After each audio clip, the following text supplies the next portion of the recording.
IPL चालू नहीं हुआ लेकिन आईपीएल से पहले ही ऐसे टॉप 6 खिलाड़ी जो कि इस आईपीएल से बाहर हो चुके हैं।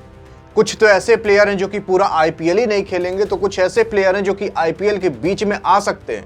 लेकिन छठवां जो खिलाड़ी है वो आप सबका फेवरेट होने वाला है और वो भी अब इस आईपीएल में नहीं खेल पाएगा। आइए बात करते हैं वो कौन से ऐसे 6 खिलाड़ी हैं। पहला जो खिलाड़ी का नाम आता है उसका और कोई नाम नहीं बल्कि नाम है अल्लाह गजनफर, जो कि अफगानिस्तान के एक खिलाड़ी है और ये एमआई की तरफ से खेला करते थे। इनको एमआई ने लगभग 4.8 करोड़ के अंदर खरीदा था और ये अल्लाह गजनफर बताया जा रहा है पीठ में चोट लगने के कारण अब ये आईपीएल से बाहर हो जाएंगे, क्योंकि जब ये नेट में प्रैक्टिस कर रहे थे, कोई मैच नहीं चल रहा था, तो उसी दौरान ये इंजर्ड हुए थे और तब से इंजरी इनकी चलते आ रही है और ये अब एमआई की तरफ से नहीं खेल पाएंगे। डॉक्टर का कहना है कि भाई ये इंजरी इनकी थोड़ी जोखिम भरी हो सकती है, जिसकी वजह से भाई इनको आईपीएल अभी मत खिलाओ, आगे चल के खिला सकते हो अगर इनकी इंजरी सही हो जाती है तो। आप मान चलो एक प्लेयर और 4.8 करोड़ एमआई के अब बेकार हो चुके हैं। दूसरे नंबर पर आता है ब्राइडन कार्स, जो कि 1 करोड़ के अंदर एसआरएच के अंदर बिका था। इंग्लैंड का खिलाड़ी है और ये ब्राइडन कार्स भी कहा जा रहा है कि इसके पैर की उंगली में चोट लगने की वजह से ये इंजर्ड हो चुका है और ब्राइडन कार्स भी अब एसआरएच के अंदर कुछ समय तक नहीं खेल पाएगा। डॉक्टर का कहना है कि कुछ समय में इनकी चोट ठीक हो सकती है, क्योंकि पैर की उंगली की चोट उतनी बड़ी चोट नहीं होती, लेकिन कुछ मैचेस तो बाहर ये रहेंगे एसआरएच के अंदर। उसके बाद आते हैं भाई लिजार्ड विलियम, जो कि 75 लाख के अंदर खरीदे गए थे दिल्ली कैपिटल्स के अंदर। साउथ अफ्रीका के खिलाड़ी हैं ये भी अब भाई बाहर हो चुके हैं, क्योंकि इनके पैर के घुटने में इंजरी आने के कारण अब ये भी इस आईपीएल से बाहर हो चुके हैं। लेकिन ये तो ऐसे प्लेयर हो गए जो कि आईपीएल में रहें या ना रहें उतना फर्क नहीं पड़ता, लेकिन अब जो 3 प्लेयर आने वाले हैं उनसे काफी फर्क पड़ेगा। जो इसमें से पहला खिलाड़ी आता है उसका और कोई नाम नहीं, उमरान मलिक, जो कि केकेआर के अंदर अभी खेल रहे हैं और इसके पहले एसआरएच ने इनको खरीदा था। केकेआर ने 2025 के लिए इनको 75 लाख में खरीदा था। ये बंदा कहा जाता है कि आईपीएल के अंदर 2022 में जब इसका डेब्यू हुआ था, क्रिकेट जगत के अंदर आया था, तो उसी दौरान इसने 157.9 किलोमीटर प्रति घंटा की रफ्तार से बॉलिंग कराई थी, जिसकी वजह से कहा जा रहा था कि भाई ये आईपीएल जगत का सबसे तेज गेंद फेंका गया है और उसी दौरान नाम दे दिया गया था कि टीम इंडिया में एक नया शोएब अख्तर भी पैदा हो चुका है, जो कि आगे चलकर दुनिया का सबसे तेज गेंद फेंकने का भी दम रखता हो, वो और कोई नहीं उमरान मलिक है। उमरान मलिक जब 2022 में अपनी एंट्री करता है इस इंटरनेशनल मैच के अंदर, तो उसी दौरान टीम इंडिया के अंदर भी डेब्यू करता है और उसी दौरान इस बंदे को भाई 10 ओडीआई तो 9 टी20 खिलाए जाते हैं और इन सब के अंदर ये बेहतर परफॉर्मेंस दिखाता भी है, लगभग 20 के करीब विकेट भी लेता है। लेकिन जैसे 2023 आता है ये अपना सारा चीज गुड़ गोबर कर देता है। 2023 के अंदर इसको कुछ ही मैचेस खेलने का मौका दिया गया और उसके अंदर पूरा का पूरा गुड़ गोबर कर दिया। उसके बाद बात करते हैं 2024 के अंदर केवल 1 मैच खेलने का मौका दिया गया था, उसमें भी पूरा गुड़ गोबर कर दिया।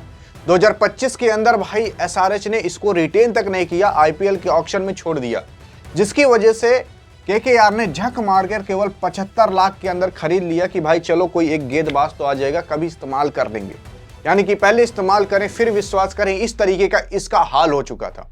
लेकिन अब हमारे उमरान मलिक, इनको झक मार के भले ही अपने टीम में लिया गया हो, लेकिन अब भाई ये उस लायक भी नहीं रहे। जैसे ही मैच आया उससे पहले ही ये बंदा अपने आप को बर्बाद कर चुका, उससे पहले ही इसने खुद को इंजर्ड कर लिया और जो मौका मिला था वो भी गवा दिया। अब इनका आईपीएल और इंटरनेशनल से करियर खत्म ही मान चलो। ये इंडिया के खिलाड़ी थे जो कि अब खत्म हो चुके। उसके बाद आते हैं हैरी ब्रूक, जो कि एक इंग्लैंड के खिलाड़ी हैं, डीसी की तरफ से खेलते थे और ये बंदा 6.25 करोड़ के अंदर आया था दिल्ली कैपिटल्स के अंदर। लेकिन हैरी ब्रूक कहा जा रहा है कि वहां नेशनल ड्यूटी की वजह से इंग्लैंड के अंदर ये खेल नहीं पाएंगे।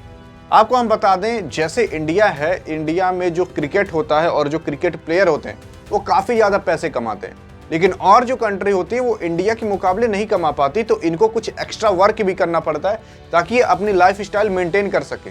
तो वही सब ये लाइफ स्टाइल मेंटेन करते हैं, लेकिन वहाँ की कुछ नेशनल ड्यूटी होगी जो कि इनको निभानी होगी, तो उसकी वजह से ये खेल नहीं पाएंगे।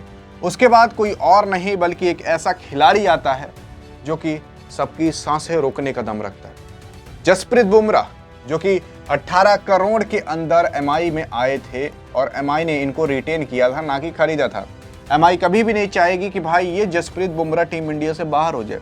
काफी समय से खेलते आ रहे हैं, लेकिन आपको ये भी जानकारी होगी ही कि भाई जब बॉर्डर गावस्कर ट्रॉफी हुआ था तो उसी दौरान हमारे जसप्रीत बुमराह साहब ऑस्ट्रेलिया के ही दौरे पर इंजर्ड हो चुके थे और उसी इंजरी के चलते इन्होंने ना तो चैंपियन ट्रॉफी खेली और उससे भी पहले काफी सारे मैचेस हुए जैसे ओडीआई के और T20 के, किसी में भी ये शामिल नहीं हो पाए।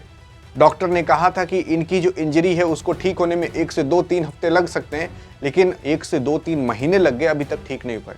डॉक्टर कह रहे हैं कि भाई अभी तक तो ये ठीक है, चल फिर भले ले रहे, लेकिन अगर आप इनको मैचेस खिलाओगे जहां पर इंजरी हुई है, अगर वहां पर या फिर गेंद या फिर ये डाइव मारते हैं और उस दौरान चोट लग जाती है तो इनको भाई लाइफ का जो इनका करियर है उस पर दांव आ सकता है, उस पर बात आ सकती है। जिसकी वजह से बीसीसीआई ने सोचा कि यार इस बंदे के लिए हम अपना खुद व्यूवरशिप पाने के लिए इस बंदे का करियर दांव पे लगा दें, ऐसा तो नहीं किया जाएगा। जिसकी वजह से बीसीसीआई ने तुरंत मना कर दिया, भाई जसप्रीत बुमराह तुम ना खेलो, आगे चलकर तुम्हें टीम इंडिया के लिए भी खेलना है।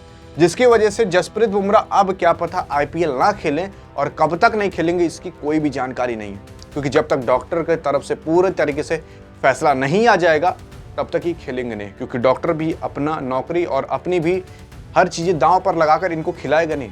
बाकी आपको क्या लगता है, जसप्रीत बुमराह के अलावा और क्या मुंबई इंडियंस में जो कि इनका रिप्लेसमेंट कर सकता है? मुझे तो नहीं लगता। क्या हार्दिक पांड्या इनकी तरह बॉलिंग कर सकते हैं? आपको लगता हो तो बताना जरूर। बाकी अधिक जानकारी के लिए बगल में क्लिक करके देख सकते हो।